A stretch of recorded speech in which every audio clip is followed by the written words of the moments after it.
wasiirka amniga ee Puntland ayaa waxa uu ka hadlay dagaalada ka dhacay deegaanka Galgala ee gobolka Sanaag sida warbixinta warkaasi magaalada Garowe inooga soo diray wariyahayaga Ayuub Cabdikariin Cali oo nooga soo warrama magaalada Garowe. Cabdi Xirsi Cali Qartab wasiirka wasaaradda amniga Puntland oo shir saxaafadeed ku qabtay xafiiskiisa Garowe ayaa ka hadlay dagaal khasaare badan dhaliya oo ka dhacay deegaanka Afurur oo ka tirsan gobolka Bari kaasoo kooxda Al-Shabaab ku soo qaaday fariisimo ay joogaan ciidamo ka tirsan daraawiishta Puntland. Wasiir Qartab waxa uu sheegay in kooxda weerarka ku soo qaaday dad Soomaan iyo sidoo kale ciidamo difaac ku jira isagoo intaas ku daray in dagaal ka soo bilowday tuulada iyadoona la laayay odayaal iyo maato kale. waxaan rabaa warbixintaan kooban waxaan rabaa halkan inaan ka bixiyo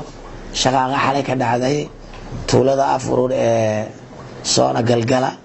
oo nimankii sharwadayaasha ay soo weerareen oo halka ay yimaadeen halkaas ciidamada dawladdu ay ku jabiyeen sharwadayaasha baraha wararkana ay hadda dhigeen waxaan u leeyahay ciidan inta leegiyo baata inta leeg baan geysanay waxa ay sheegayaan wax ka jira ma jiraan dadka ay laayeen ama ay dhaawaceen waxay u badan yihiin dad shacab ah odayaal haween caruur bay u badan yihiin oo hadda dhaawacoodii la hayo oo cusbaalada la keenay ciidamada dawladdu way iska difaaceen nimanka sharwadayaasha oo bisha Ramadaan oo barakeysan dadku cibaadeysanaya dhiiga muslimiinta raba inay ku cibaadaystaan raba oo gaalada ah waxa way ciidanka dawladda Puntland waligiis way iska difaaci jiray haddana way iska difaacay firxadkoodii wixii laga laayay ma wixii kale ciidamada dawladda hadda inay ku daba jiraan waxaan rajaynaynaa hadii Ilaahay ka dhigo si maartay dhaqsaa in loo soo afjari doono bisha Ramadaan waxaan kale u sheegaynaa dhammaan ciidamada Puntland meel kasta oo joogaan inay u diyaar garoobaan nimanka sharwadayaasha oo gaadiidka soo raacay oo xuduudaha iyo maxaan ku sheegaa meel kasta maartay ka soo galaya xadadka Puntland walaalo dagaalku sidoo ku bilowday deewaan idin sheegay waxaan ku yiri nimanka sharwadayaasha ummadda bil Ramadaan ku jiro difaac ku jira ay soo weerareen dagaalkana waxay ka bilaabeen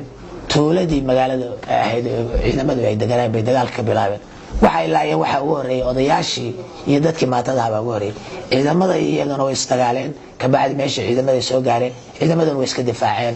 meel dagaal ka dhaco mar walba waxa way ka dhacaya laakiin khasaaradoodu aad iyo aad ay u badan tahay firxadkoodana waa la keenayaa mareegayaasha kooxda Al-Shabaab ku leedahay baraha bulshada ayay ku faafiyeen in 62 askari oo ka tirsan ciidamada difaaca Puntland ku laayeen dagaalkaasi balse Cabdi Xirsi Cali Qartab arintaasi waa uu beeniyay sharwadayaashu mar walba waxay sheegtaan dad Soomaali oo Islaam oo badan ay laayeen mar walba sheegtaanay waana la socotaanay marka anagu qof sheeganaya qof muslim dhigiisa baan badiyay ama qof muslim baan dilay oo maato u badan isaga u taa laakiin waxay sheegayaan wax ka jira ma jiraan waligood bay sheegi jireen arintaas waana dulmeelayaal weyn nimanka khasaaraha dagaalka ayuu